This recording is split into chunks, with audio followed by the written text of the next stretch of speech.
Welcome, good people of the universe. This is Straight Out the Cannons Entertainment and City of Champions TV. We are here at the VIP for the 100th year NAACP East St. Louis branch. The next voice you would hear will be our president, Sister Robin Boyd. She's going to do some quick interviews, and we're going to move to the main part of the gala. Right now, we're in VIP. Let's meet some people. Hi, I have some dignitaries here with me tonight, and I'm going to have them introduce themselves so you'll know who they are, because we have one of them is an honoree. And who might that be? How you doing? My name is Gary Cruz. I am the director of the East St. Louis College campus. All right, and he's getting an award tonight for education. Yes, thank you very much. Congratulations. Thank you. Well deserved. And you, sir? I'm Michael Holmes. I'm the Regional Executive Vice President of Economic Development for the Urban League of Metropolitan St. Louis. And I'm sure he has lots of awards at home. But we are always happy to have you here. I think you're a regular. Yes, we support you. The Urban League supports the NAACP in East St. Louis 100%. That's where we were founded in 1917 after the race riots in East St. Louis. So we've been in existence 107 years. We have office East St. Louis, Fairview Heights, and now St. Louis. We got 24 locations. So East St. Louis is our home. And we appreciate you being here. We know that, everybody doesn't give up their Sundays, and we appreciate it. This is our 100th anniversary, and these guys are here to celebrate with us. And as we meet and plan, this gentleman here has been very gracious and with his hospitality, allowing us to work within his facility. And so for that, we say thank you. You're welcome. And do you want to tell us anything real quick about your program? Well, I tell you, what we're doing is we're trying to revitalize the college in East St. Louis to allow for the people in East St. Louis to get training and not have to go very far with that. We have a grant that's available called the Workforce Equity Grant, and everybody from East St. Louis with an East St. Louis address or East St. Louis proper goes to school for free. And we do all certificate programs. At this point, we've certified over 1,200 East St. Louisans, and we're looking forward to do another 1,200. As you see, very well-deserved award for this gentleman here, Mr. Cruz. So thank you all for coming. I hope you all enjoyed the program so far. Yes.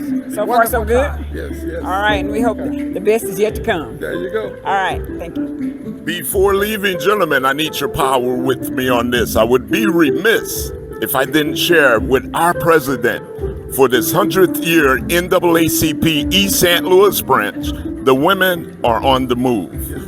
We've got a president about to be in Kamala Harris. We've got a president of the NAACP, Robin Boyd, and they're females. We want you to know we stand by. All right, hi. I am here with the president of the East St. Louis chapter of Delta Sigma Theta Sorority Incorporated, Miss Sharon Crockett. And I just want to know, is this your first time coming? This is my first time coming to the VIP, but never my first time coming to the banquet. I've been to many banquets. Are you enjoying yourself? I am. Is it what you thought it would be? No, it's not. It's nice. I really enjoyed this. Well, good. We're glad to have you. We're going to, if it's okay, take a picture with all of your sorors that are here, including myself. I happen to be a member and past president of the Delta Sigma Theta Sorority Incorporated. So thank you for coming, and I hope that you enjoy the rest of the program as much as you enjoy this part. Thank you. I appreciate it. All right. Here are some of our VIP people here for the 100th year East St. Louis NAACP branch. They're going to introduce themselves and tell us some expectations of this evening. I'm Alvin Parks, and I am extremely happy to be here. Nick, I'm always looking forward to an outstanding, inspiring, motivational kind of an evening out of the NAACP event. Yes. This is an event that should get us all charged toward making sure that people live in the very best lives, whatever their station in life. Always well spoken. You're right about that, and I hate to come after Alvin Parks. I'm John Anthony. Every year at the banquet, it's been an experience. Yes. And this year, the centennial year, it's got to be probably the best experience we'll all experience, since we won't see another one unless we got some kind of trick we can pull off. But It's good to be here, and it's good to be here for what the NAACP stands for. Yes. You know, and to be here with the national chair, national president. Yes. It's another big thing. So glad to be here.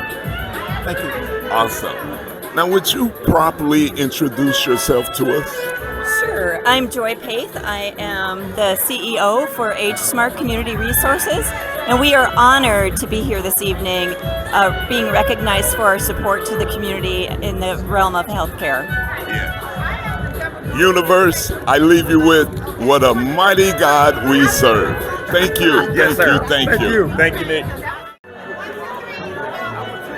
Good people of the universe, we've got a recipient right here. He's going to introduce himself and tell us some expectations of this evening. Okay, I'm Michael Goodrich, an East St. Louis native, and I'm looking forward to meeting and talking with the national president, who just happened to be a member of Omega Sapphire. Other than that, I want to be aware of the youth who contribute to the NAACP for this year. I must say, a true icon in our community there in East St. Louis.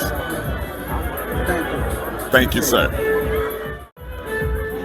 The one and only, folks. I told you the stars were in the building. Brother Calvin Dye. Hey, Cal, what's your expectations for this 100th year NAACP Gala? Well, my expectation, first of all, is to enjoy it. It came a long ways in the last 100 years. Yes. You know, but I think we've been existing in East St. Louis for the last 79 years, but it's been for the banquet, it's 79 years, but, yes. But this is the 100th year of the banquet, so it's very enjoyable. It's a big turnout, and we're looking for a lot of more to be in the main reception. This man here is like a big brother to me, and I always joke with him. And I'm going to ask him one more time. Hey, Calvin, are you going to run for mayor of East St. Louis? Well, I don't want to speak on that right now. Right now, I'm running for corner of St. Clair County, Illinois. Yes. So I'm up for re-election, which I think I have to think about other things after the election is over. But right now, I'm satisfied being in the corner. Great guy, a true icon in the city of East St. Louis. Thanks, Mr. Dye. Thank you. Hey, good people of the universe, this is how they're doing it at the 100th year NAACP Gala here in East St. Louis. This beautiful lady's going to introduce herself and give us some expectations about this evening. My name is Crystal Black. I am a Silver Lifetime member, and I'm expecting great things from my students tonight that scored big in the essay contest. What a mighty God we serve. Thank you. Thank you. Ladies and gentlemen, standing with me is one of the found leaders of the East St. Louis NAACP branch. She's going to introduce herself and tell us a few expectations for this evening. Well, definitely not the leader, but definitely in leadership, and I appreciate that. Chris McIntosh, no stranger to East St. Louis, my hometown, East St. Louis, born and bred. An icon of East St. Louis. Thanks, cuz. Thank you, fam. Hello, my name is Autumn Carey. I am the NAACP Youth President of the Youth Council. We want all of our youth to not hesitate to come out, to join us and join our youth group and just become a part of all our meaningful and wonderful activities. Thank you. But based on the activities and the energetic leadership that we had from the NAACP and other community leaders, we saw progress where we went into jobs that we were prohibited from having before, where we became really a political power that influenced elections not just in East St. Louis, but throughout the whole county. So this is a momentous occasion. This is a situation where we can all be proud of what's happened in that 100 years that we're celebrating. I'd just like to say congratulations on 100 years. And given the political situation in our country today, we have a lot more work to do. And I'm sure that this organization will be at the forefront of preserving our democracy. I like to leave you all with what a mighty God we serve. Go get some video while I'm talking. Isn't she beautiful? Hey, good people, let's take a look at VIP as it's winding down. This is the 100th year of the NAACP East St. Louis branch. We're just giving you a viewing of some of the beautiful ladies that's here. Hi, how are you? Hello. Let's properly introduce ourselves to the world. I am Micah Ike, president of Alpha Kappa Alpha Sorority Incorporated, Delta Delta Omega chapter. Let's enjoy the evening. Yes, we're going to have a wonderful evening. Look at so many beautiful people. Awesome. East St. Louis, folks. We got it going on. Let's talk to some of these gentlemen here. Gentlemen, would you guys join us right here? This is the 100th year of the NAACP East St. Louis branch, and some of our finest individuals of our community is right here. They're going to properly introduce themselves and give us some expectations about this evening. My name is Pastor Ron Young, and I am a member of Kappa Alpha Psi and this NAACP chapter, and we're hanging out with some other brothers from 1911, from Omegas to other Kappas, and we're expecting a great night tonight. Good evening. My name is Anthony Bond, Chief Development Officer for Epworth Children and Family Services, also the boss list. As he just pointed out, Omega Psi Phi New Kai chapter East St. Louis. I'm also a member of this chapter of East St. Louis NAACP. Again, we're all looking forward to a great evening. I'm going to pass the mic over to the other side of 1911. There you go. Looking forward to a 100th year anniversary tonight. Wendell Kimbrough. I am a member of the Belleville O'Fallon Alumni chapter of Kappa Alpha Psi Fraternity. My day job, I'm the president and CEO of Arches, St. Louis, Missouri. My name is Derek Moppins, member of Belleville O'Fallon Alumni Association of Kappa Alpha Psi. This is my first NAACP event, so I'm looking forward to the evening. Hey gentlemen, before I let you go, here's the big question. It's time for women to really make a stand. Would you guys agree? I agree. We've got a woman president within Robin Board here for the NAACP, and the president of the United States may be a female. As gentlemen, are we ready for this? I would say we are ready for it, and not only ready for it, I think we want competent people in office everywhere. And we are also pushing locally for people like Representative Latoya Greenwood to be back in office. So we are really pushing the efforts of those that we think and believe that will help better serve our community. And gender does not make a difference. It just so happened that we have capable black women who are in position, and we want to support them. Great message. Keep in mind, this is being watched around the universe. Let's win them over. What 1911 said, Pastor, great words. You agree, brothers? I would agree. Let's vote these women. Men, get up off your laurels. It's not time to rest on them. We need to get out and vote. Kamala Harris, that ticket is a strong ticket. Competency at the highest level is what we need. I agree. It goes without saying, she's ready. She's the most competent of the two. And we're 8 years late. There should have been a president that was female in 2016. I like that. That's right. Yeah. I like that. And get it right. It's Kamala. Kamala. Hey folks, this is Straight Out the Cannons Entertainment, and I'm all about showcasing the best and the brightest in our communities. Thanks, gentlemen.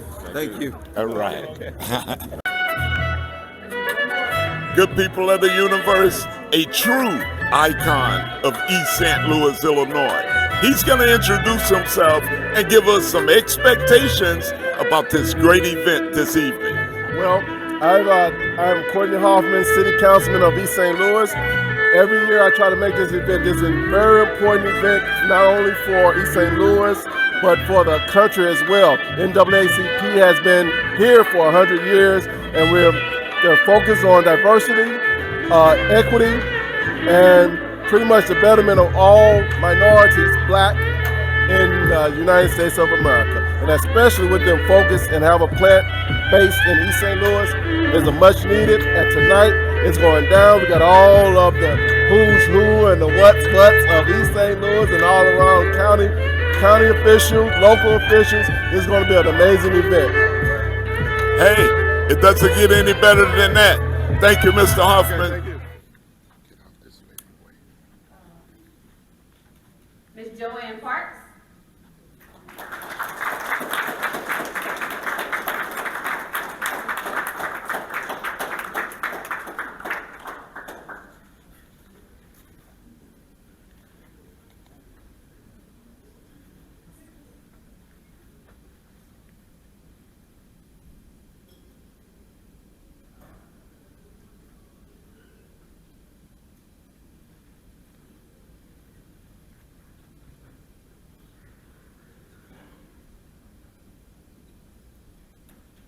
Ms. Jacqueline Perkins.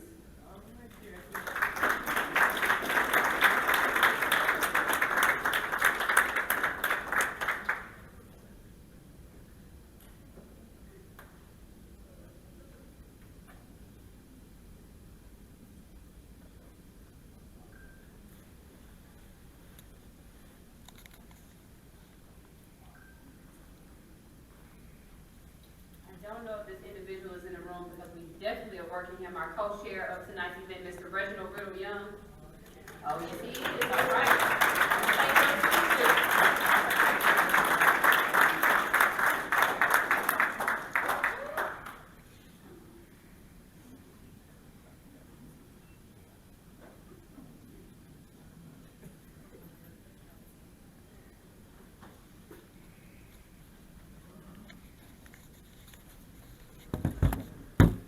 And Mr. Richard Sims.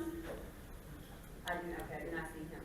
And actually, I have one more who just said, you know what, I want to be a part of this. I am excited to be here tonight, and I want to make sure you all know that I am also a Silver Life member, Ms. Curtis Paradise. Make sure you recognize Ms. Paradise tonight. She's over at our table raising her hand, so thank you, Ms. Paradise.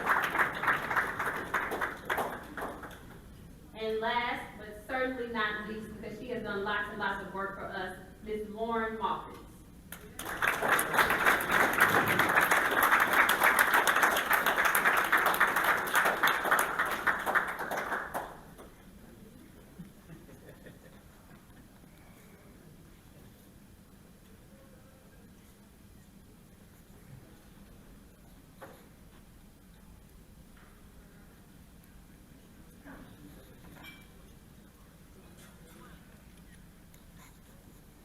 Now, I did say I was going to call somebody's name twice. I don't know if you heard me say that earlier.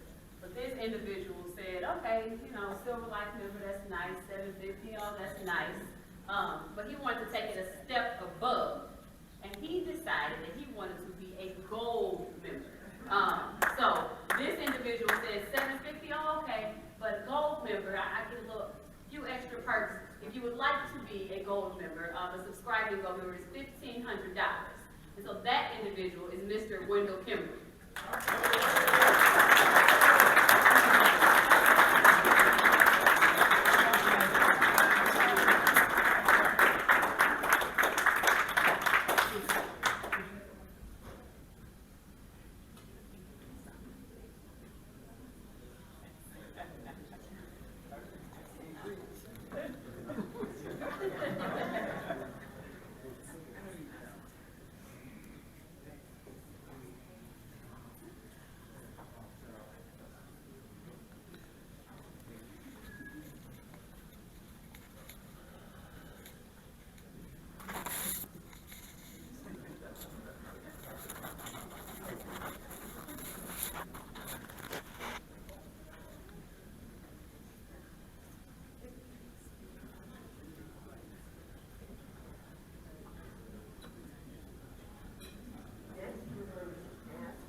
Come forward to do our categorical awards. Let's show her some love as she comes.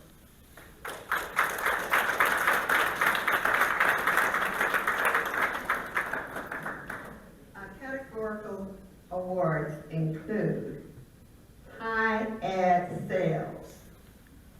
And that person is Aaron Carr.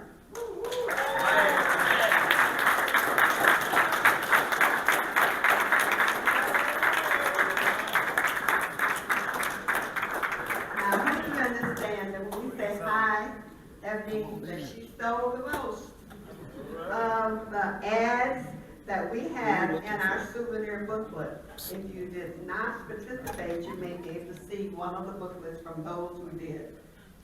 That's our Eric Kern.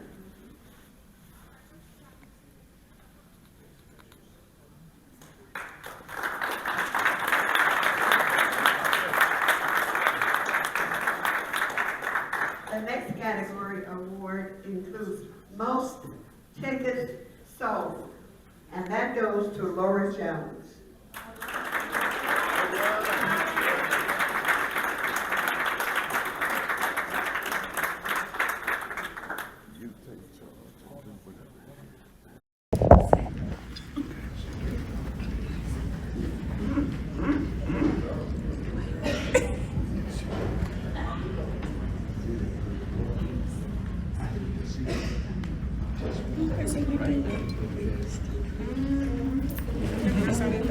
Another category award is most adult memberships. Now, for years and years, Miss Paradise has been the person who received this award.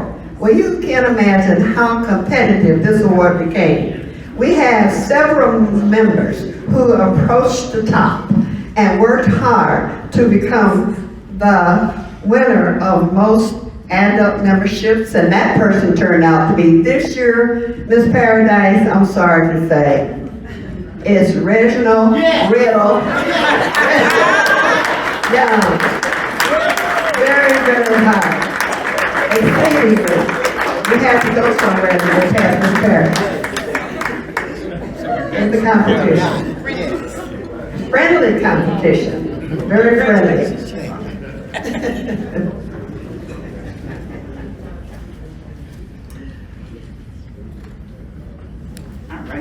And I'm not sure that this person is here. I was told that she may not be, and that goes to most youth memberships, and that goes to Portia O'Neill. Thank you.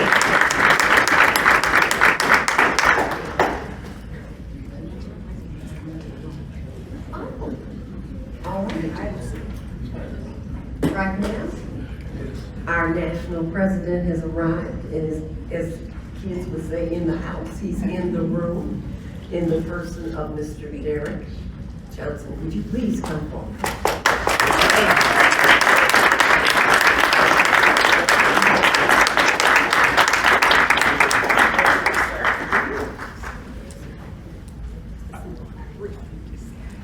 Good evening, everyone. I wasn't expecting to speak, so you all look beautiful. Glad to be here. It's always a pleasure to be here for the East St. Louis branch banquet. I was here, I think, in 2018, and I was actually pleasantly surprised with the support that this branch gets from the community.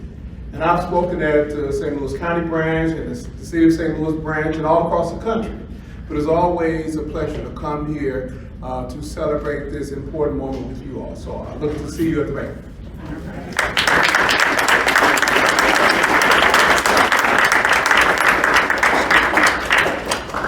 Amen, amen. We're going to have closing remarks now from the VIP chairperson in the person of Mrs. Cotton Ashley. I'm sorry, we're having a mother-daughter minute here, so just give them a minute.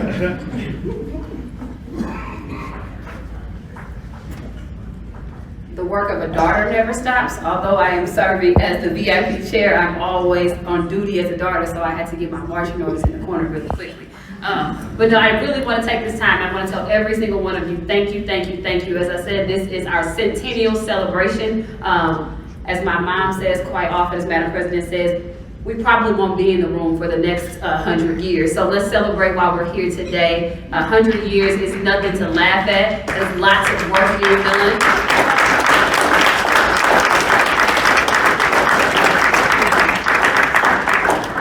As you know, we did have several events this year because we wanted to make sure that we celebrated 100 years. Again, a centennial year is nothing to laugh at. And so we had a membership drive this year. We welcomed all of our new members. We also had a youth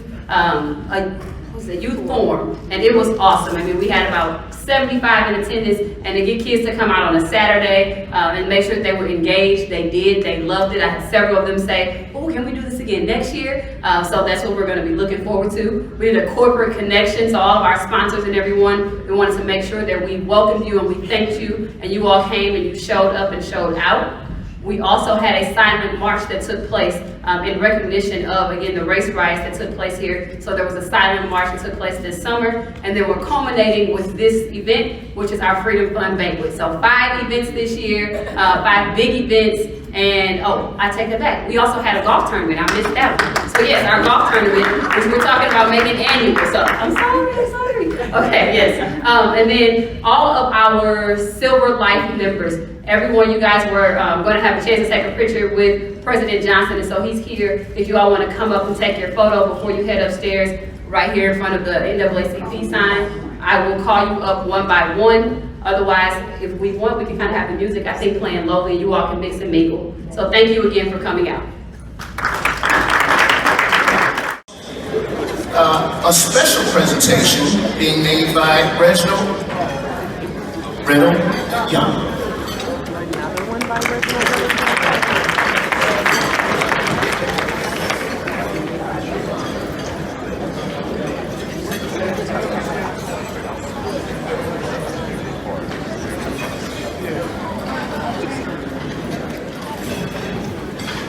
So after that big surprise, we have a surprise for the president. Not that I'm saying tit for tat or you did me, I did you, or none of that. But just because. We could ask the president to join us, and audio team, if you could cue the video, please. Congratulations, Nana. We're super proud of you. We love you. We'll have to play it again. That was just a practice session. Congratulations, Nana. We're super proud of you. We love you.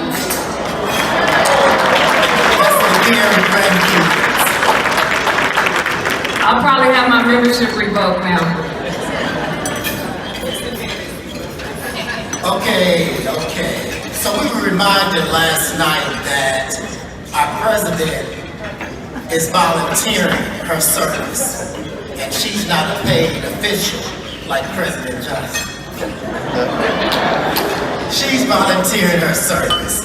So, Madam President, we want you to know that we love you, we support you, and I was able to gather the executive board and the banquet team, and we have just a little token of our love and our appreciation for you, and it's enough for you to go to Chanel. You know Chanel, the lady that sells the pit bulls. So, we want to give you this and let you know how much we love you. Thank you so much.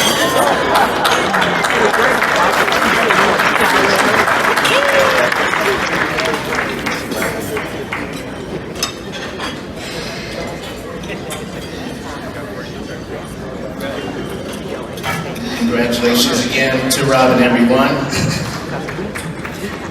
All right, I'd like to call to the stage Marina C. Howard, Branch Secretary, and Deborah Dorsey, Membership Chair, for membership recognition of full paid Silver Life members.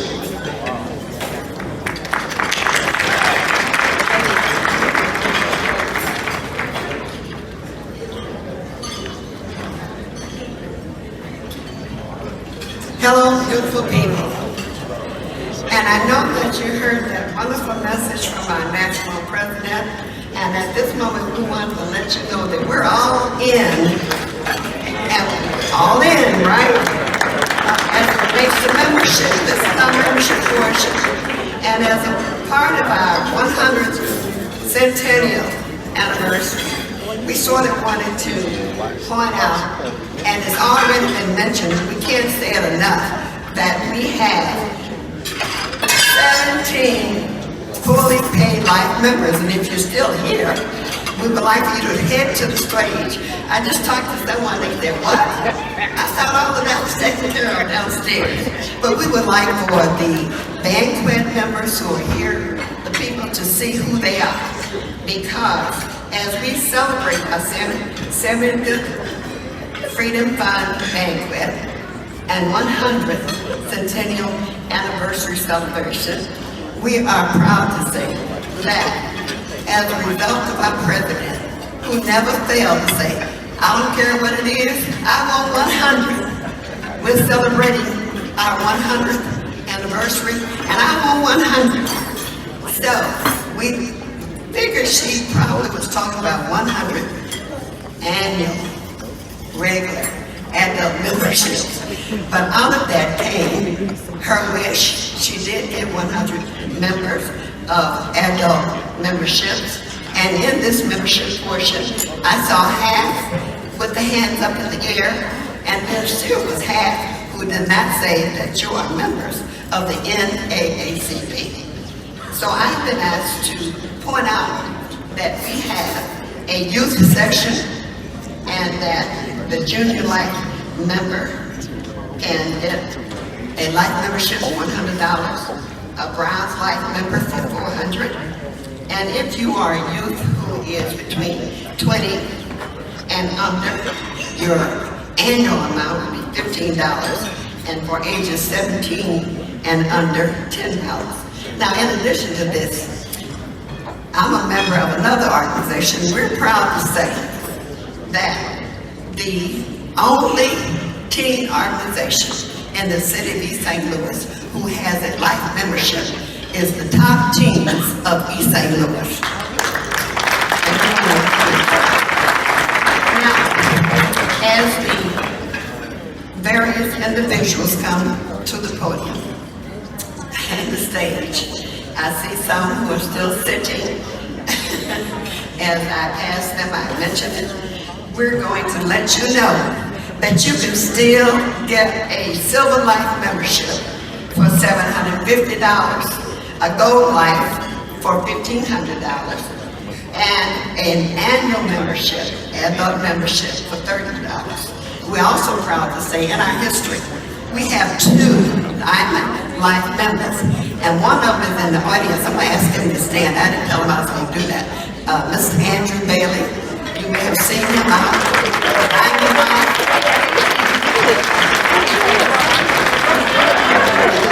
I was making sure. $2,500. I saw you, I know. Do you have any takers? And along with him, I will show you here, Gordon Bush. He is our other Diamond Life member. And the Francis Brown said that I've already said that we have over 100 adult memberships, and these are the 17 Silver Life members. We have one person who is so aggressive in his wanting to become a member. He not only became a Silver Life member, but he also became a Gold Life subscribing member. And that individual is Mr. Wendell E. Kimbrough Sr. And he's written out at the reception. We have already called. So at this time, if we have 3 that are absent and were not able to make it to this, where he was born to the small Christian-based HBCU in Jackson, Mississippi, Tougaloo College. Here, his passion for civics and social justice was ignited by consistent contact with historical civil rights leaders who were alumni of the university, such as Judge Reuben V. Anderson, Congressman Benny Thompson, and civil rights activist Joan Trumpert Mulholland. After graduation, he earned his JD from South Texas College of Law. This led him to receive an additional training and fellowships with the Congressional Black Caucus and George Washington University of Political Management.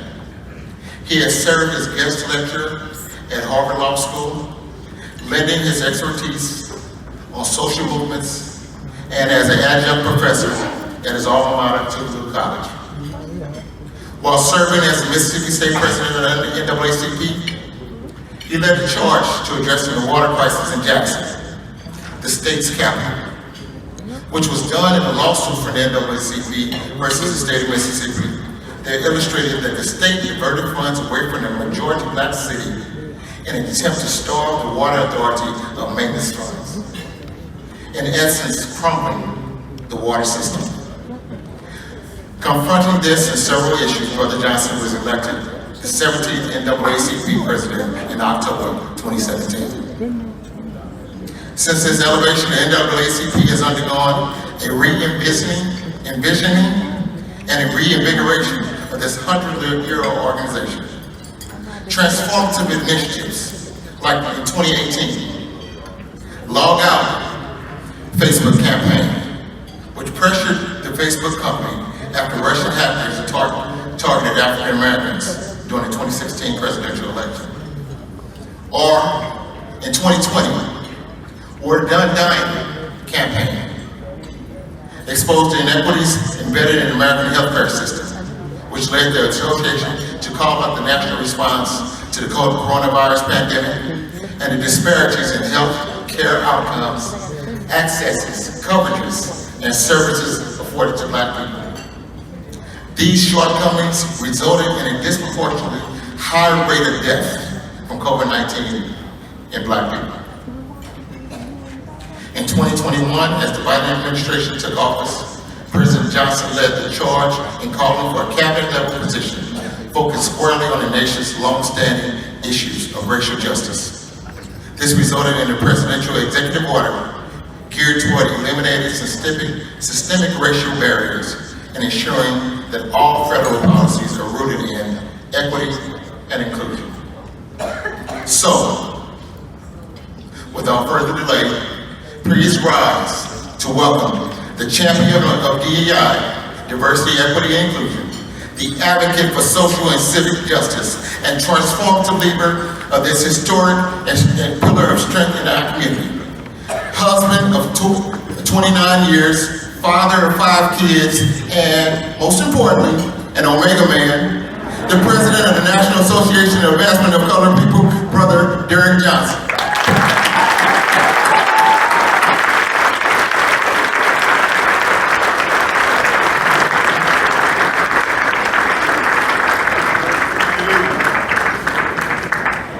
I seen all this purple, I got happy. To this wonderful branch and your leader, President Kerry Boyd, your leadership is an example of this room. Because not every branch president across the country are able to convene a room like this. People follow others they respect. If they didn't respect you in this community, they would be here. So thank you for your leadership. President Hayes, thank you for your leadership of this state conference. I know we're in Missouri, but this is really Illinois for tonight in this room. And as we are in Illinois in this room tonight, you stepped in when we needed you to step in to make sure the free fall that Illinois State Conference is going through would not fall far. And in fact, you stabilized and you have continued to do so. Thank you for your leadership. President Boyd, I heard you say it's good when Omega's put a suit on, but President Hayes is an Omega man as well. He stood up. To the officers, members, but particularly the life members, I just want to say thank you. Thank you for supporting this organization, because there is no us without you, and because of us, we are all here today. And for this branch to do this for 100 years, you go against this notion of what we cannot do, how we don't do, and how we don't stand together, and all of the deficit comments we make about ourselves, which is not true. Because we wouldn't be around in this community for 100 years if any of that was true. And for this to be your 70th year to celebrate in this moment, this is an accomplishment of what we can do together. If we stay together, work together, stick together, we will prosper together. The health of any society should be measured by 3 things, in my opinion. how well we prepare our young people for a future to contribute and add to their families, their households, their communities, into this nation. Whether or not we are caring for our elders in their lean years for their contributions so they can live out their lives with a level of dignity and health and not have to be worried about the basic necessities. And whether or not we are protecting the rights of those who are disadvantaged, however we define one's disadvantage, so that all human beings could live a life that God intended us to live. And those are three measurements that I think should guide any society. And it's those measurements in which I will present a few remarks today. In a political landscape that oftentimes don't truly honor, respect, or acknowledge any of those three measurements. A democracy is something that is created to govern society, and in that democracy it allows for each individual to cast their opinion on the policymakers who should represent the needs and interests as they have defined in their community. This is not about the people or the political party, it is about the public policy. And as I'm talking, you may find yourself wandering and thinking about an individual candidate or political party A or B, and I'm talking about public policy. NAACP, we are nonpartisan, but we are political as hell. Because our politics is about public policy, not people. And political parties are only vehicles for agendas to be driven through. And if people's agendas align appropriately, they select the vehicle to drive that agenda through. It matters not how you align in terms of your partisanship. It matters a lot how we are appreciating the public policy to impact those three basic factors. Are we preparing our young people for a bright future? Are we caring for our elderly in their lean years, and do we protect the rights of those who are disadvantaged? Now, any Christian or Muslim or person of faith will agree with that. Although the perverted way I've seen Christianity perform in some of these communities make me wonder, are they truly Christians? Just to call yourself something doesn't mean that you're practicing just the foundational tenets of that thing, because for those of you in the room who are Christians, I think I read that time I went to church, that there are only two great commandments: love thy God with all thy heart and love thy neighbor. And anything short of that is that you are deviating away from the basic tenets that Christ gave. There are two parts of the Bible in 66 books. Part 1 is called the Old Testament, part 2 is the New Testament, and the New Testament kind of addressed some of the themes of the Old Testament. So those 10 commandments became 2 in the New Testament. I'm not preaching because I cuss too much, so I'm just talking about that time I went to church. So for you preachers in here, you can fact check me, because I'm not suggesting I'm not a biblical scholar. I'm not going to stop drinking, and I'm not going to stop cussing, and when I'm not up here, I don't have a suit on, I'm president.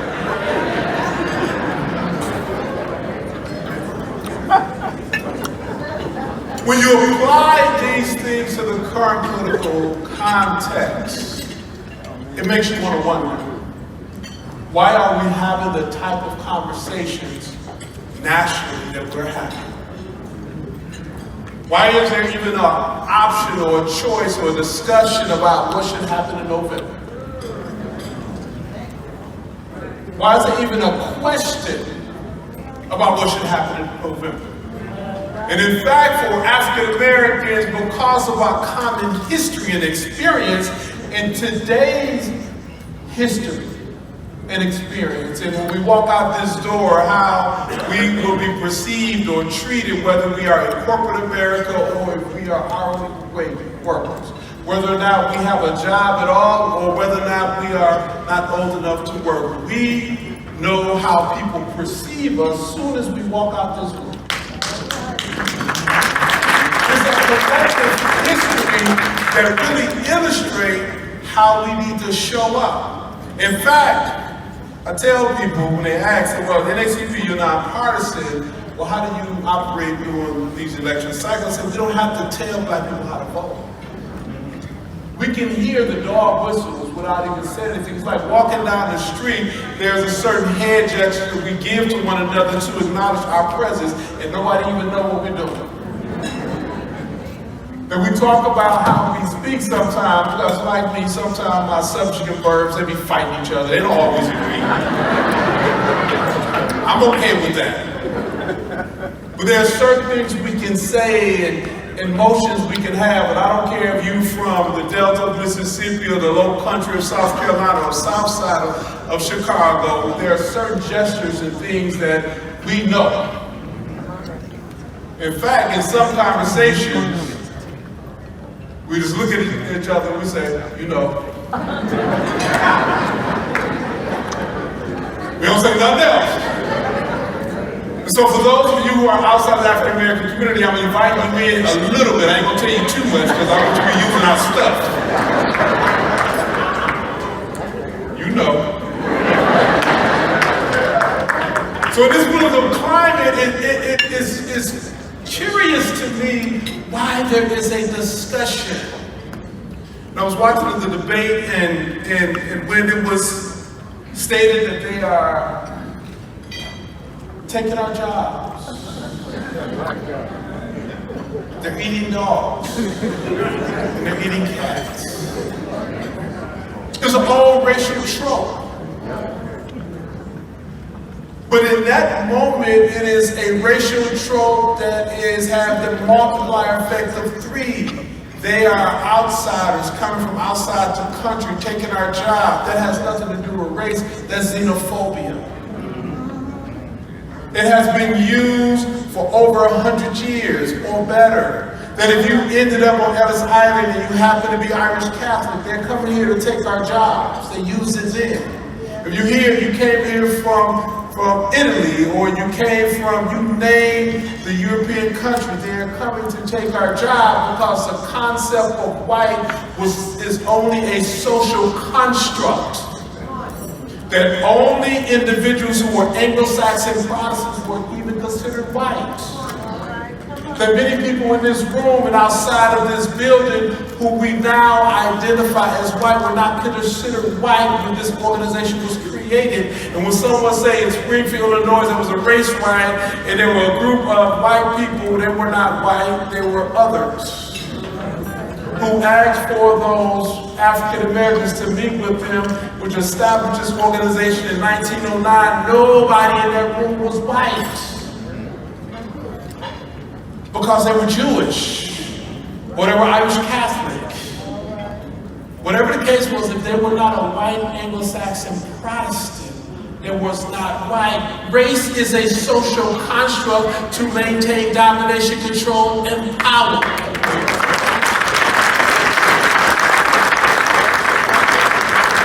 And the tool of othering has always been a tool used to maintain power. And in this current political landscape, when I heard it, they're coming here to take our jobs. Xenophobia. But then he wrapped around it and said those Haitians. Now we're talking about race. Because you put a black face on there coming to take our job, so now you raise xenophobia, you add race, and then you dehumanize by saying they're eating our cats and our dogs. It's a strategy, it's a tool that has been used for centuries to maintain domination and control. The question is, why? Why now? What is the goal?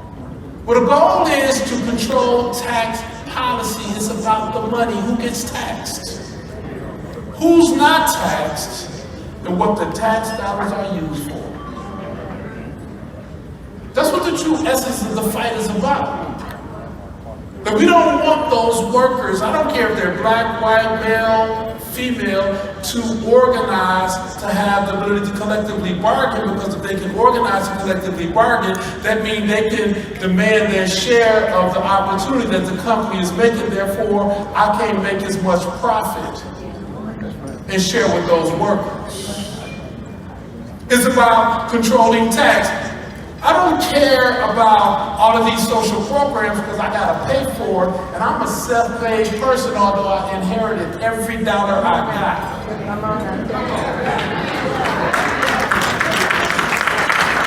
It's about maintaining control. Well, I don't care who gets elected to office as long as they do what I tell them to do to protect my money. And so oftentimes communities are separated because the super rich who don't like the white folks that we identify with now use them against us, whoever the us is, so they can maintain domination and control and power. But what's unique here is over time, the club of whiteness began to open up. Well, Irish Catholic, y'all can be white now. We're running out of votes. Oh, you just grew up here, you can be white now. We're running out of votes. Because in the democracy, whoever can cast the most votes win, who would then decide the public policy, particularly tax policy. Oh, come on over here, you can be a part of this group now, we're running out of votes. So long as you subscribe to these principles around taxes, although the very thing that you're subscribing could impact you just as bad as those others, whoever they are. 2005 through 2007, that was his huge push to privatize Social Security. And it was all going push to privatize Social Security, and it was picking up momentum. And had Congress been positioned just differently, we would have had our Social Security program completely privatized. I don't care what community you come from, when our senior citizens in their lean years, in many cases, this is the only source of revenue that comes in their household. It's not a black thing, or a male thing, or this thing. This is about our seniors making sure they have the basic needs met during their lean years. And had we privatized Social Security 2005 through 2007, and would that have been successful? By 2008, the Social Security system would have been bankrupt because of how the market crashed in 2008. Y'all remember that?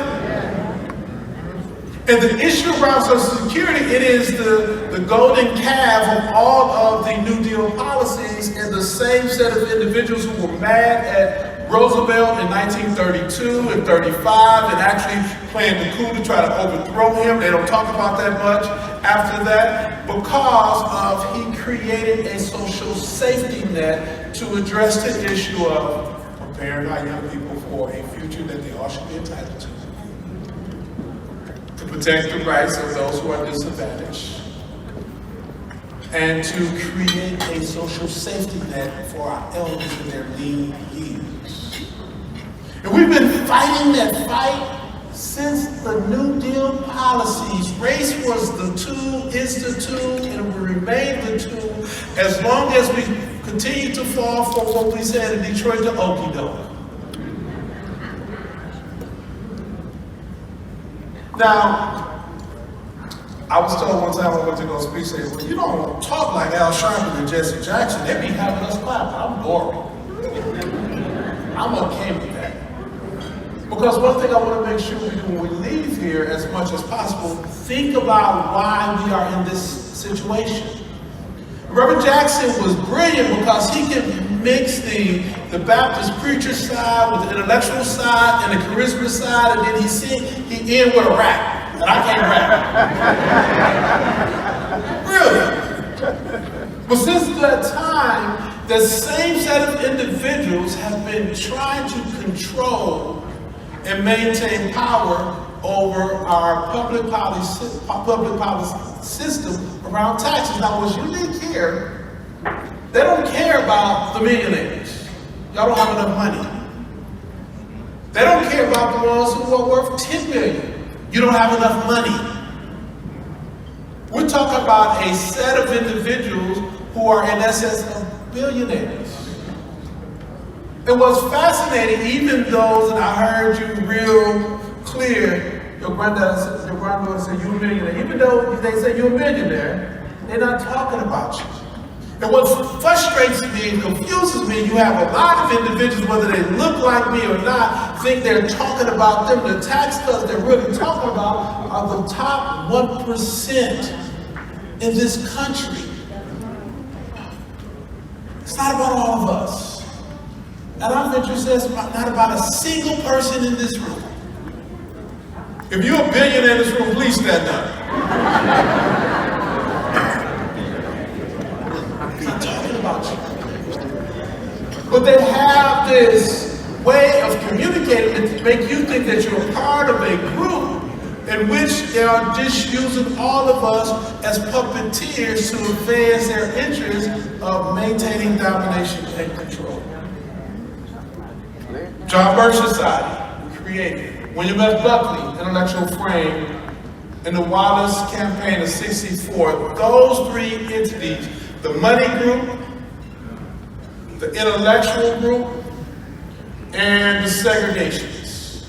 Because the segregationists, up to that point, they didn't participate on that side because they were in the South, primarily, but not all of them. And after the '64 campaign, those three groups came together and they created what I would call movement conservatives.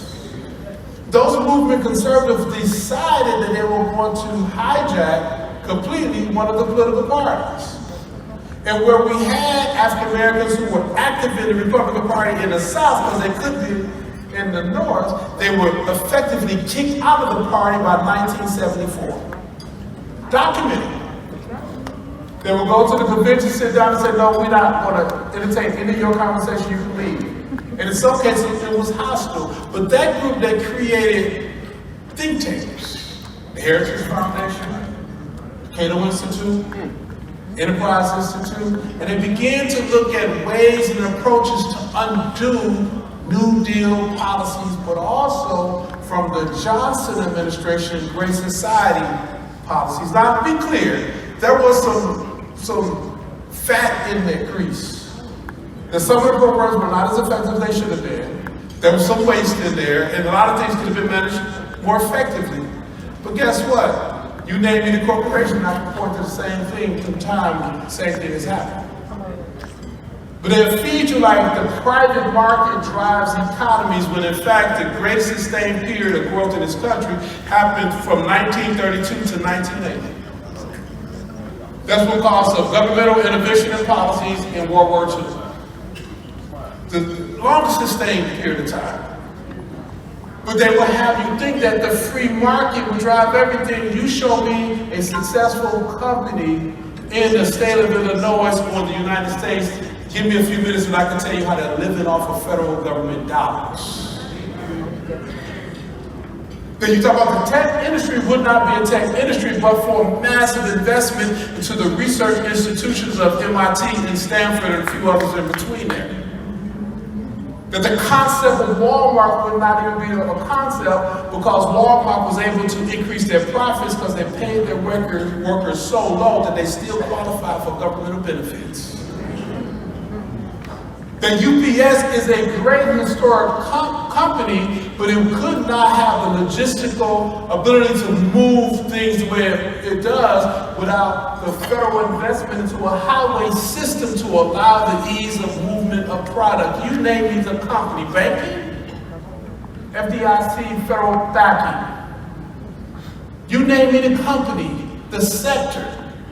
They're all living off of federal dollars, and you'll have individuals who live in public housing if they are a pariah and they're welfare queens and kings, when in fact corporate welfare is multiples larger than any individual opportunity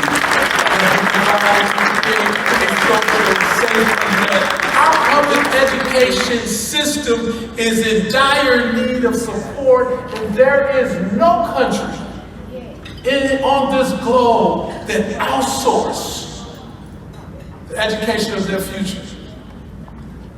Japan would never consider charter schools. You won't find tax program and credits in England or even in Canada just north of us. It's only in this country that we entertain a conversation about privatizing the development of our most talented resources in this country. That's our young people. And because some of those young people don't look like others of those young people, we starve whole districts of resources. The measure of any healthy society is how well we prepare our young people. How we create and protect our elderly, we protect the rights of those who are disadvantaged. And so those think tanks, they have come up with an approach that whoever wins the election, the goal is to implement a public policy called Project 2025. Now, in my opinion, the choice is clear about whoever's elected. Will they adopt this radical restructuring of the executive branch and pursue a course of action to redefine the role of government? That's what's really at stake. It's not about candidate A or candidate B. It's not about political party A or B. It's about public policy agendas that will be inclusive of all of us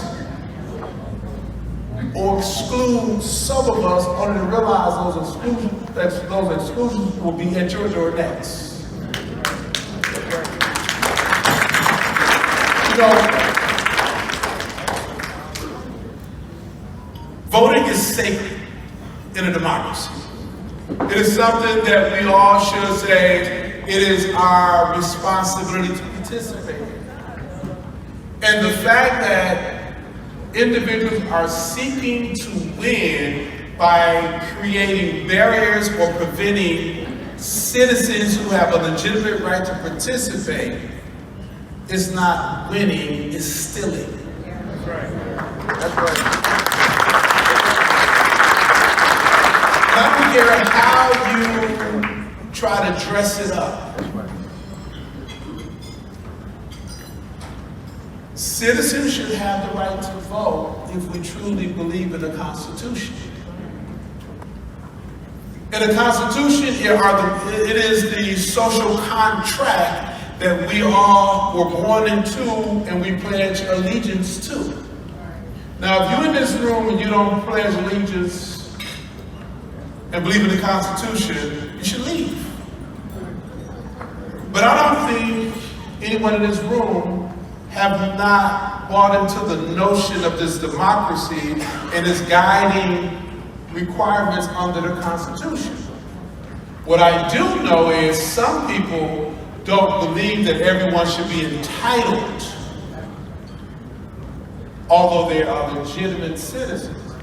And the reason why they try to, or how they try to delegitimize the entitlement is to try to dehumanize.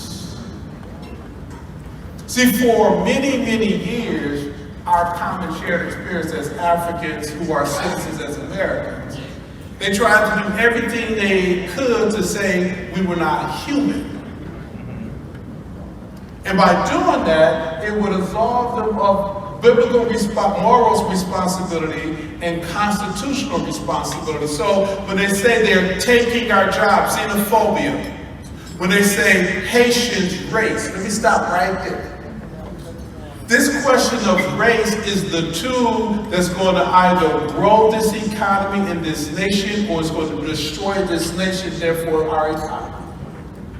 At some point, we have to wake up to the fact that we are the most diverse nation that we have ever been. And in order for us to move into a global economy and continue to be successful, we need to prepare all of our citizens, not some of our citizens. And so this argument and conversation about diversity, equity, and inclusion is foolish at best, and at worst, destructive. It is no secret that we are changing as a nation. That the median age of what's considered white today is 44 years old. The median age of the African American community is 32 years old, and we have more babies. I got 5, I can prove it. The median age of the Latino community, which is the fastest growing, is 28 years old. We have to decide as a society, are we going to continue to drive as a country, or are we going to fall into tribalism and try to prevent the inevitable? And in fact, for those of you who travel internationally, if you ever landed in Paris and you look around, you don't see Parisians, you see everybody. You see everybody in all their splendor, from the Asian continent, from the African continent, from South America. That is the reality of what we are growing and where we are. And this nation cannot survive if we continue to have 1920 fights. I'm really boring y'all to death now, let me be quiet. And so they created Project 2025, coming out of the Heritage Institute, the group I talked about. And they want to change the definition of a work week, no longer a 40-hour work week, but they want to make it 160-hour work month. That means that if you go to work, if you're an hourly worker, and you work 8 hours, and out of the labor standard laws, if you go past 8 hours, they owe you overtime. No, that won't happen anymore if it's within the 160-hour work month. Then you can be required to work 7 days a week, and if you don't, you can be terminated, because the standard work week will go out the door, because if it falls within 160-hour work month, not the 40-hour work week standard that was created, it redefines the relationship between worker and company. That they want to abolish the Department of Education so it no longer exists, and have a national book ban. Now, what kind of damn fools are we going to have if they really can't read books? History is a predictor of what's possible in the future, and history is also the opportunity to understand the platform we're standing on so we can propel into a future.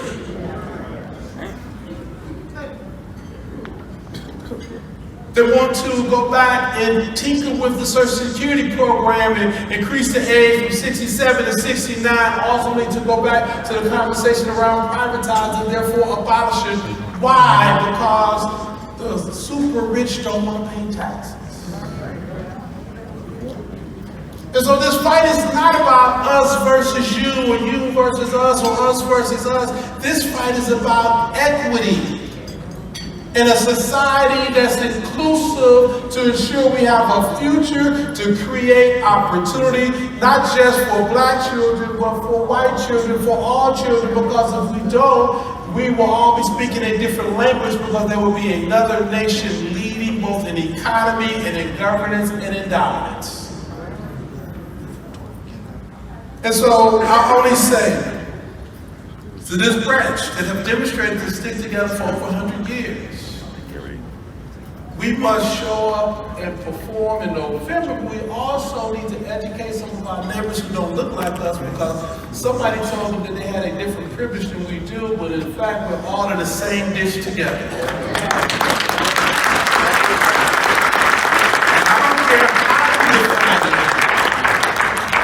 Well, what about trans bathrooms? I don't care about no bathrooms. Why should you? Why should we care about what someone do behind closed doors? That's between them and their consenting adult and their God. I don't care whether or not someone reads a book to understand how we got to this place. I think we need more critical thinkers. What are we in a debate around citizens who are voting? Wait a minute, why are we debating when we know we have a critical labor shortage and companies are recruiting individuals from outside this country to come work legally. In Springfield, Ohio, those Haitians were recruited by the governor, who's a Republican, and that industry, and they brought them to Ohio to come work because they didn't have enough people to work. Why not? Because we're running out of people. And I don't know what the industries are here. I'm willing to bet you some of the same companies that profess to be conservative are also recruiting workers from outside the country because they can pay them less money because they can't find workers or they're too cheap to pay a prevailing wage.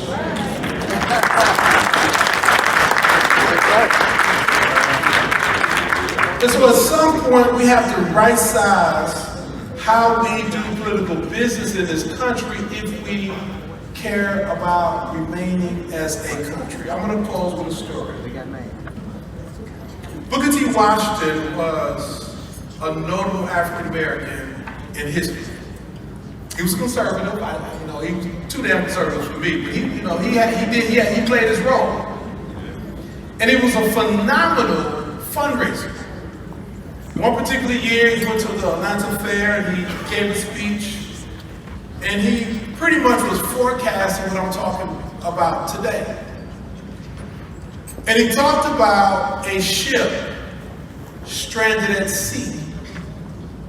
And some of you who have a shared history, you know, you've heard it before. And the ship was there, and it had been stranded for a few weeks. They had run out of provisions, water, fresh water, and food, and the sun was beaming down, and they were in distress. And they finally seen a vessel that seemed to be a friendly vessel.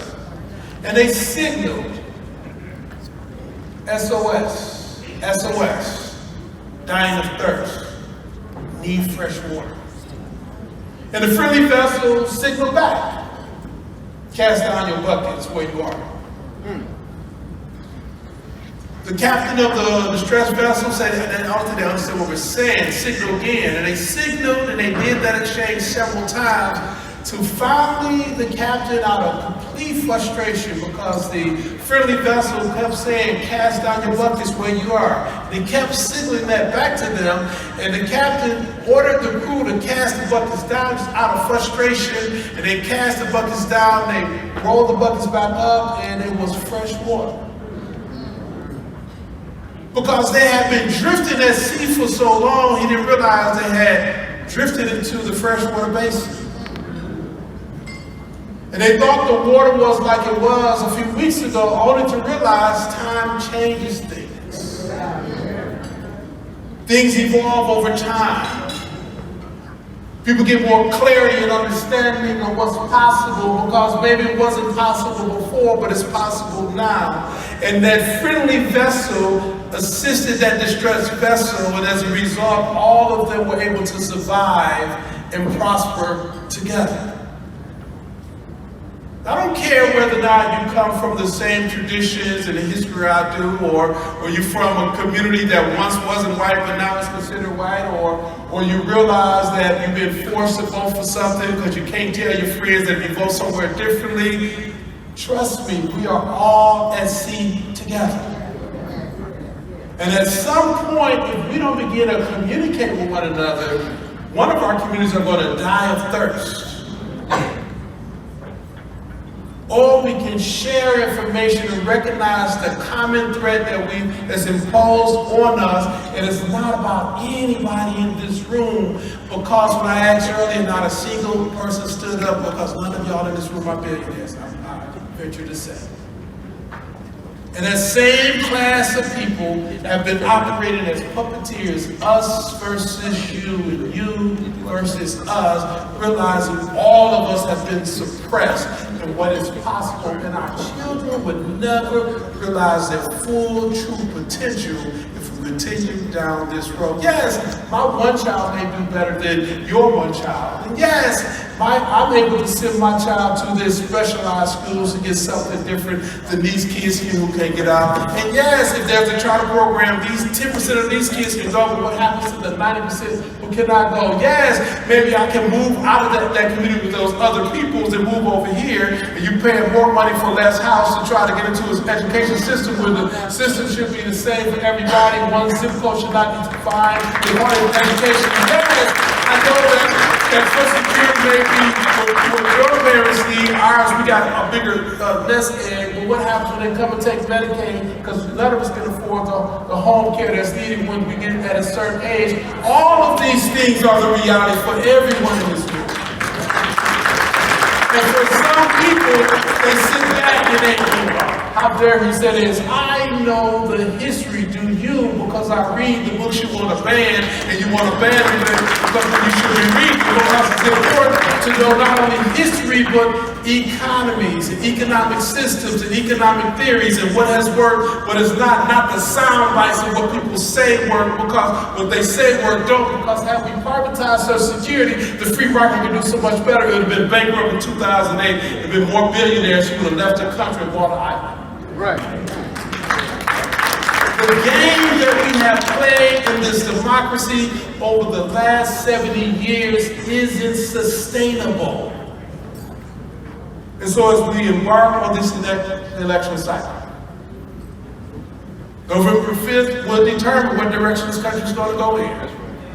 Are we going to go forward and look towards 2030? A country that will be more diverse, regardless of what people would like to see, or are we going to look backwards to 1930 or apartheid America? Good question. Because if we go backwards, we will lose long-term globally. We will lose long-term globally. So for the NAACP, an organization that was started in 1909 by individuals from different communities and different backgrounds and different experiences who were all seen as the other, who was able to come together in 1909, can we come together in 2024 and do what's right for this nation, our family, and our future? So I close with our theme, all in. All mean all. All mean all of the people in this room, whether you are tall or short, whether you are male or female, or an orientation that you have defined and we should respect. Are you considered black or white? Old or young? We must be all in to make democracy work for all. So peace and love.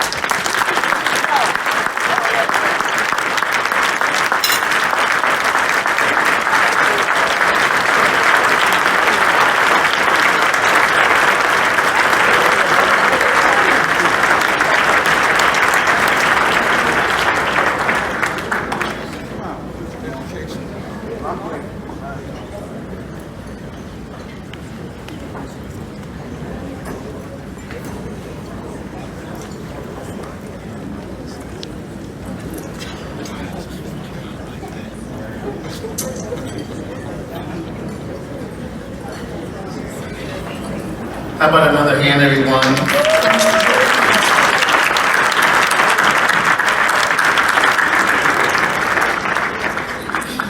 At this time, we're going to bring to the stage Anthony Bond Bosselus from Omega Psi Phi Fraternity for a very special presentation.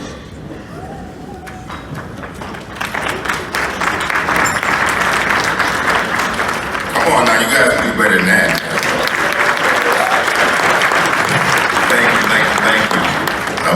Amazing speech by President, very encouraged, and I hope you guys take what you just heard and apply that. Next month is critical. Please apply that. Good evening to the East St. Louis chapter of the NAACP, President Robert Carey Boyd, State President Pace, St. Louis President John Bowman, East St. Louis chapter NAACP membership, distinguished attendees and guests. Congratulations on your 70th annual fundraiser banquet and 100 years of serving the city. of Champions, East St. Louis, Illinois. Now, I've been here, y'all, that is a long time. My brother Omega Side 5, would you please join me?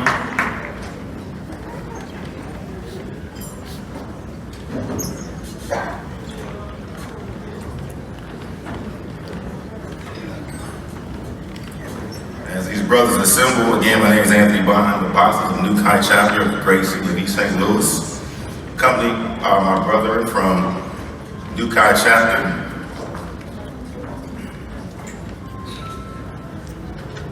On behalf of the men of Omega Psi Phi Fraternity Incorporated, New Kai chapter, I would like to present attorney, humanitarian, leader, a fellow Detroit. How about that?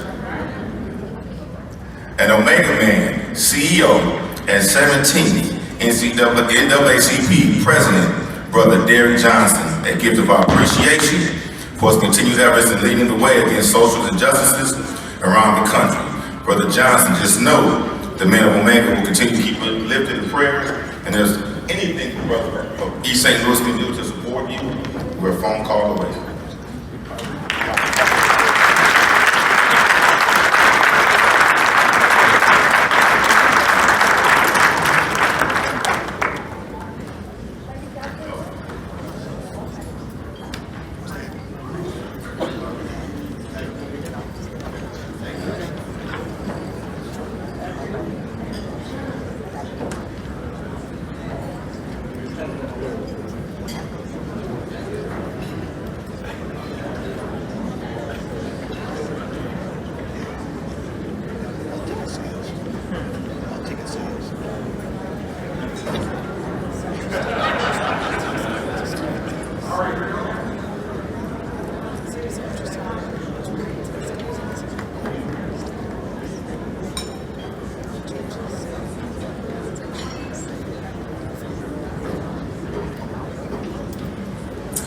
At this time, we will have Mrs. Carrie Boyd.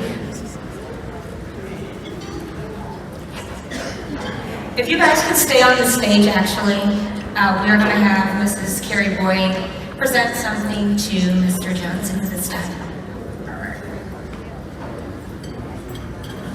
Okay, so the Omegas, you know they had to come and show up and show out.